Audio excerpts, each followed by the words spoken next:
حکیم الامت مجدد ملت حضرت مولانا شاہ شفیع تھانوی صاحب رحمۃ اللہ نے فرمایا، یہ سب وہ ہیں جو پہلی دفعہ بیان ہو رہی ہیں باتیں، پر خوب یاد رکھو جو حکم زبان کا ہے وہی قلم کا ہے. سنا کبھی؟ جو حکم زبان کا ہے وہ قلم کا بھی ہے. زبان سے جھوٹ بولنا، غیبت کرنا جس طرح جائز نہیں، قلم سے بھی جائز نہیں. ایسے ہی قلم سے فضول مضامین لکھنے کا اثر ہے. موٹی سی بات ہے کہ جیسے زبان ترجمان قلب ہے ایسے قلم بھی ہے. جیسے زبان ترجمان دل ہے تو قلم بھی ترجمان دل ہے. حضرت حکیم الامت حضرت تھانوی رحمۃ اللہ کا ملفوظ یہاں نہیں لکھا ہوا، الگ لکھا ہوا ہے. فرمایا جب آپ کتاب پڑھتے ہو نا تو آپ اس کی صحبت میں ہو. فضائل اعمال پڑھنے سے کیا فرق پڑتا ہے؟ دل پر اثر پڑتا ہے نہیں پڑتا؟ کیونکہ اللہ والا دینی کتاب ہے، اللہ والا نہیں، اثر نہیں ہوگا، تھوڑا سا ہوگا بس. اور اللہ والا ہے، دینی کتاب ہے، ایسا لگے گا ہم ان کی صحبت میں بیٹھے ہیں. بیشتی زیور آپ لے لیں، حضرت مجدد کے مضامین لے لیں.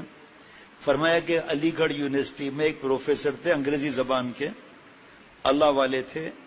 22 مسلمان طالب علم اسٹوڈنٹ تھے، سب تہجد گزار اور نیک. سنیں آپ غور سے بات. اسی طرح ایک اور مسلمان تھا لیکن بے حیائی وغیرہ کوئی اثر ہی نہیں ہوتا تھا اس کا. کافر کا کیا اثر ہوگا؟ 22 مسلمان طالب علم تہجد گزار، کیونکہ استاذ. تو ہم پہلے دیکھیں کتاب کس کی پڑھ رہے ہیں. بس اللہ والے کی ہے تو ہم اس کی صحبت میں ہیں. اور مختلف اسی لیے ناول کا لکھنا ٹائپ کرنا، چھاپنا، بیچنا، خریدنا، پڑھنا گناہ ہے. بہرحال موٹی سی بات ہے کہ جیسے زبان ترجمان قلب ہے ایسے قلم بھی ہے. جو بات زبان سے منع ہوگی قلم سے کیوں نہ منع ہوگی، بلکہ قلم کا گناہ زبان سے سخت ہونا چاہیے، کیونکہ زبان کی باتوں کو ثبات اور بقا نہیں. بات ہو گئی، معافی وغیرہ الگ بات. جناب اس کا اثر 4 لوگوں میں ہوا، وہ پھر ختم ہو گیا جناب. اور زبان کی باتوں کا اثر تھوڑی دور تک پہنچتا ہے، یعنی صرف وہاں تک جہاں تک وہ آواز پہنچے. اگر کسی نے زبان سے غیبت کی تو سننے والے 2-4 ہوں گے. مضمون تو دیکھیں آپ کیسا ہے بھائی، دل کو جھنجھوڑ رہا ہے. جیسے ایک مثال ہے، حضرت تھانوی رحمۃ اللہ علیہ کو برے برے جملے لکھتے تھے لوگ، گالیاں لکھتے تھے. اب یہ تحریر کتاب کے اندر اللہ معاف فرمائے اہل حق کے بارے میں گالیاں لکھی ہوئی ہیں. خود چلے گئے ان کی نحوست. تفسیر میں انبیاء علیہ الصلوۃ والسلام پر اعتراض، خود چلے گئے. صحابہ مسلمان کی بات کر رہا ہوں، تفسیر مسلمان لکھے گا نا. ایک ہندو ہے، نام نہیں بتاؤں گا، یہاں ٹریولنگ ایجنسی ہے پاکستان میں کراچی میں، ہندو اور مسلمان میرے دوست. بعد میں ان کو پتا چلا وہ ان کے جو ہے وہ کلائنٹ تھے، اب نہیں ماشاءاللہ مسلمان کا پہلے ہے. مجبوری اور بات ہے کہ کوئی دھوکہ دے رہا ہے وغیرہ اور وہ فرض کرے صحیح ہے تو اس کو ثواب نہیں ملے گا، اس کو دنیا میں فائدہ مل جائے گا. ترازو ان کے لیے نہیں ہے، کفار کے لیے.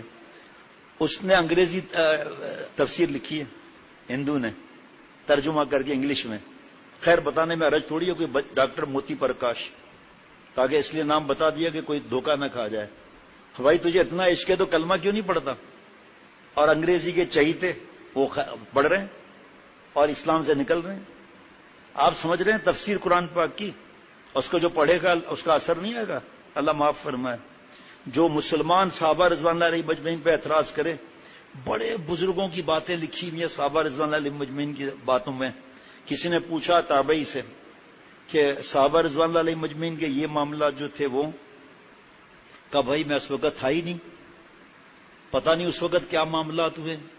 وہ ان کا اجتہاد بھی کامیاب، اور دوسری بات مجھے تو قرآن پاک میں اتنا پتہ ہے رضی اللہ عنہم ورضوا عنہ، اللہ ان سے راضی، وہ اللہ سے راضی. اور تو میں تو تھا ہی نہیں نا، مجھے کیا معلوم کیا ہوا. بڑے نام یاد نہیں ہے، تو قرآن پاک کی تفسیر آج پڑھی تھی، اس میں لکھا ہوا ہے. مجھے کیا معلوم، نہیں سیرت کی نئی کتاب میں لکھا ہوا ہے پرانی مجھے اب ملی ہے، شروع میں یہ لکھا ہوا ہے. ایسا لکھا ہوا ہے دل چاہتا ہے بیان کریں، لیکن وہ مسائل ہیں میں نہیں بیان کر سکتا. بڑی شخصیت بتا رہا ہوں آپ.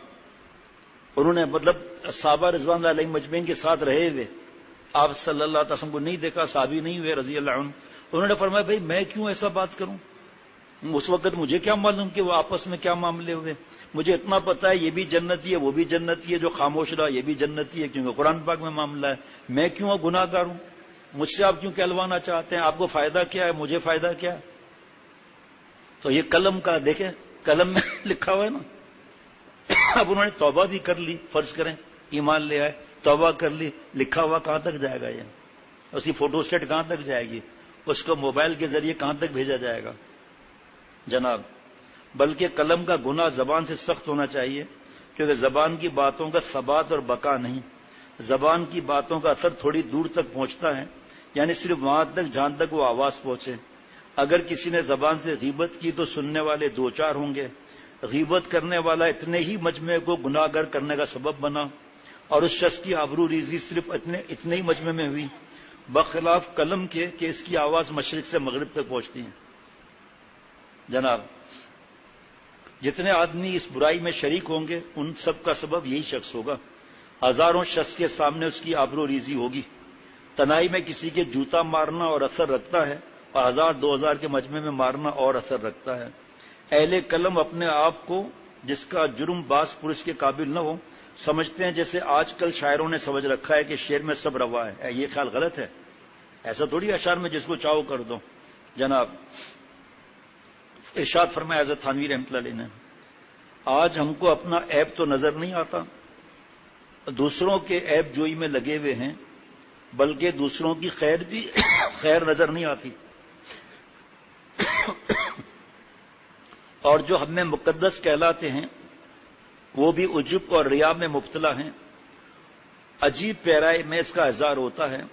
چنانچہ جب طاعون یا کوئی بیماری پھیلتی ہے تو کہتے ہیں کہ میاں طاعون کیوں نہ ہو، لوگوں کے اعمال تو دیکھیے کیا ہے. جیسے آپ کو حدیث پاک سنائی تھی کورونا میں، ہم دوستوں نے مل کر 1000 سے زیادہ بار یہ حدیث پاک بیان کی، جمعہ ہو یا کوئی بھی ہو، عید ہو. حدیث پاک کہ بے حیائی کی وجہ سے ایسی بیماریاں آتی ہیں جو تمہارے پچھلوں نے نہیں سنی. ایسے گناہ بے حیائی وغیرہ کے جو پچھلوں نے نہیں سنی، ایسی بیماریاں آئیں گی بے حیائی کی وجہ سے جو تمہارے پچھلوں نے نہیں سنی. میں پھر بعد میں حدیث پاک کے بعد بیان کرتا تھا کہ میرے بابا نے کورونا سنا، میری والدہ نے ڈینگی سنا. اب جو لوگ دھڑا دھڑ انتقال کر رہے تھے طاعون میں، یہاں بھی اس وقت یہ جملہ بولنا، میاں طاعون کیوں نہ ہو، اب ہم کورونا سمجھ لیں. لوگوں کے اعمال تو دیکھیے کیا ہے، فلاں شراب پیتا ہے، فلاں ضلع میں مبتلا ہے، اور جو ذرا اور زیادہ محتاط ہیں اور نام نہیں لیتے وہ یہ کہتے ہیں کہ اللہ تعالیٰ رحم کرے، ہم لوگ ایسے ایسے اعمال میں مبتلا ہیں. لیکن مراد اس سے دوسرے ہی ہوتے ہیں، اپنے کو نہیں برا سمجھتا. جیسے میں کہتا ہوں نا کہ ہم گندے ہیں، گناہ گار ہیں، ہماری وجہ سے سیلاب آیا، ہماری وجہ سے کورونا آیا، تو دل سے تھوڑی سمجھتا ہے آدمی. ہاں اللہ والے سمجھتے ہیں، اللہ مجھے بھی اللہ والا بنائے. اب جیسے جب یہ آیا کورونا اور بے حیائی کی بات حدیث پاک میں آئی، ایک دوسری حدیث پاک الگ ہے کہ اللہ تعالیٰ جس کو ہلاک کرنا چاہتے ہیں سب سے پہلے اس کا حیا چھین لیتے ہیں. ایک حدیث پاک الگ ہے کہ حیا نہیں، اب جو چاہے کریں. ٹھیک ہے، اب اس میں ہم نے بیان کر لیا کہ یہ فیس بک اور گندی فلمیں وغیرہ بیان کیا ہم نے، لیکن اس طرح تو بیان نہیں کیا کہ فلاں کو دیکھو خود نیک ہیں، ان کی وجہ سے نعوذ باللہ. زلزلہ جب آیا نا بالا کوٹ میں تو شیخ العرب العجم رحمۃ اللہ علیہ کے سامنے کسی نے کہا کہ وہاں حضرت اعمال ایسے ہیں، یہ تو ہونا ہی تھا. اللہ، حضرت ایسے ناراض ہو گئے. فرمایا یہ کہو کہ ہمارے گناہوں کی وجہ سے پھنسے وہ، ہمیں سیدھا کرنے کے لیے ہم سیدھا ہوئے. جو گناہ بالا کوٹ میں ہوتے ہیں یہاں نہیں ہوتے. کیسے تم نے سب کے لیے بول دیا؟ اس میں اللہ کے پیارے شہید نہیں ہوئے، حافظ عالم شہید نہیں ہوئے. پھر ایکسیڈنٹ وغیرہ کے اندر تو شہادت کی ایک ثواب ملتا ہے، شہادت کا ایک حصے کا. شہادت تو اور ہے، دیکھیے آپ زبان سے بول دیا. حضرت مجدد کا اس میں بھی رسالہ ہے، زلزلہ کیوں آتا ہے، کیسے آتا ہے، وہ بھی لکھا ہوا ہے. کیسے زمین کے اندر اللہ تعالیٰ نے کیا چیزیں بچھائی ہوئی ہیں، اس کے ہلنے سے کیا ہوتا ہے. اور کتنے سیکنڈ کا زلزلہ آیا تھا؟ آدھا منٹ گھنٹے کا آیا تھا کیا؟ نہیں. اس سے سوچیں قیامت کا کیا حال ہوگا اس وقت. سوچنا چاہیے نا بھائی. یہ کبھی کسی کو کہتے سنا نہیں ہوگا کہ میرے اعمال خراب ہیں، میں نماز نہیں پڑھتا، میں نماز میں جی نہیں لگاتا، یا فلاں عیب میرے اندر ہے، اس کی سبب سے یہ تباہی آ رہی ہے۔ جب تعجب ہوتا ہے تو ہمیشہ دوسروں کے اعمال سے ہوتا ہے۔ غرض ان کے سامنے دو فہرستیں رہتی ہیں، جناب اپنے نیک اعمال کی، دوسرے بد اعمالیوں کی۔ یا کبھی سنا کہ جس طرح زبان سے غیبت کرنا نقصان دہ ہے، قلم سے غیبت کرنا اور زیادہ نقصان دہ ہے، کیونکہ قلم کا نالائکیاں کہاں تک جائیں گی، سب کا گناہ اس کے سر پر۔ کیا انداز ہے بھائی۔ نیز اسی ضمن میں فرمایا کہ رات دن ہمارا سبق ہے کہ ہم ایسے اور ہم ویسے، اور دوسرا ایسا اور ایسا، ہمارے جیسا کوئی بھی نہیں۔ امام غزالی رحمۃ اللہ علیہ کہتے ہیں کہ اے عزیز، تیری ایسی مثال ہے کہ تیرے بدن پر سانپ بچھو لپٹ رہے ہیں۔ سن رہا ہے بھائی کیسے جملے ہیں؟ تیرے بدن پر سانپ بچھو لپٹ رہے ہیں اور ایک دوسرے شخص پر مکھی بیٹھی ہوئی ہے، تو اس مکھی کو بیٹھنے پر ملامت کر رہا ہے لیکن اپنے سانپ بچھو کی خبر نہیں لیتا۔ ایک دوسرے بزرگ فرماتے ہیں ہم لوگوں کو اپنی آنکھ میں شہتیر کی چیز گری ہوئی بھی نظر نہیں آتا، اور دوسروں کے آنکھ کے تنکے کا تذکرہ کر رہے ہیں۔ حالانکہ اول تو یہ دونوں مستقل عیب ہیں، کیونکہ اپنے عیبوں کا نہ دیکھنا، دوسروں کے عیوب کو بے ضرورت دیکھنا یہ بھی گناہ ہے۔ جیسے شیخ ہے بھائی ٹخنا کھول دو۔ آج حضرت والا کا بیان سن رہے تھے، فرمایا دیکھو حدیث پاک ہے کل امتی معافن الا المجاہرون، سب کے سب معافی قابل ہے، کھلم کھلا گناہ کرنے والے معافی قابل نہیں۔ ہندوستان میں انڈیا میں 1992 میں ایک مدرسے میں بیان ہو رہا تھا، فرمایا اے میرے عزیز طلباء، اے میرے علماء دوستوں، کم از کم ہم تو اس وعید میں نہیں آئے نا مونچھیں بڑی کر کے، ٹخنا چھپا کر، ہم تو کم از کم اس وعید میں نہ آئے نا کہ داڑھی کو نوچ کر اور بس ایسی کینچی گھما دی۔ کیا پیارا جملہ ہے کہ دوستو ہم اپنے آپ کو شامل کر رہے ہیں، ہم تو کم از کم اس وعید میں نہ آئے نا کہ کھلم کھلا گناہ میں ہمارا تو نام نہیں ہونا چاہیے نا۔ باطن تو اصلاح کی فکر رہے گی، آخری سانس تک اصلاح کریں گے۔ اس میں حضرت والا پیارے شیخ نے فرمایا نمازی بھی آ گیا، شیخ بھی آ گیا، کیونکہ نمازی کی سب عزت کرتے ہیں، بھائی 5 وقت کا نمازی ہے، پہلے سب کا نمازی ہے، تو ہم تو پہلے اس کی فکر کرنی چاہیے نا بھائی۔ کیا بات ہے۔ اب یہ کیسے آپ سوچو کہ آدمی کو یہ باتیں یاد رہیں گی؟ اللہ تعالیٰ اس کو فوراً پھیلائے اپنی رحمت سے کہ اپنے اوپر سانپ بچھو لپٹے میں اس کی فکر نہیں، اور دوسرے پر مکھی بیٹھی ہوئی ہے اس کے تذکرے ہو رہے ہیں۔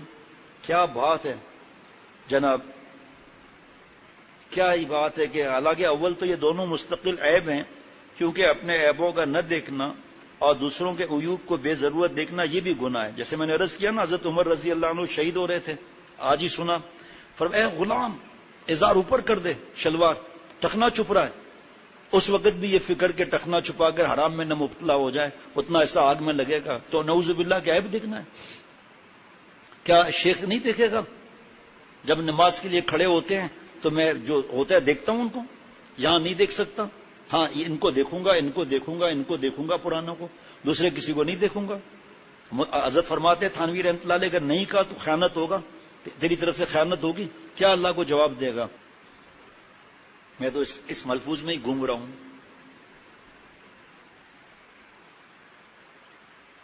واہ۔ اور دوسروں کے عیوب کو بے ضرورت دیکھنا یہ بھی گناہ ہے، اور بے ضرورت کے یہ ماننے ہے کہ اس میں کوئی شرعی ضرورت نہ ہو۔ دیکھو آ گیا نا، ایسے افعال جو شرعاً ضروری اور مفید نہ ہو، عبث اور لا یعنی کہلاتے ہیں۔ حدیث پاک میں ان کے ترک کا امر ہے، اس کو چھوڑنا ہے۔ اللہ اکبر۔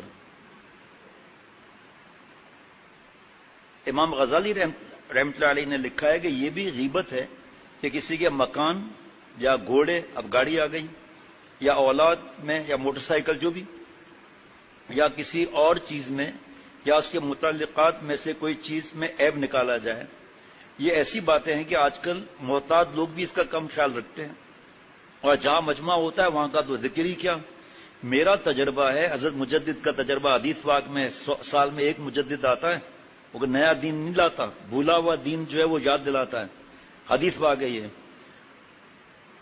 میرا تجربہ ہے کہ جہاں چند لوگ بیٹھے اور کسی کا ذکر شروع ہوا، ضرور کسی نہ کسی کسی کی برائی اس تذکرے میں آ جاتی ہے۔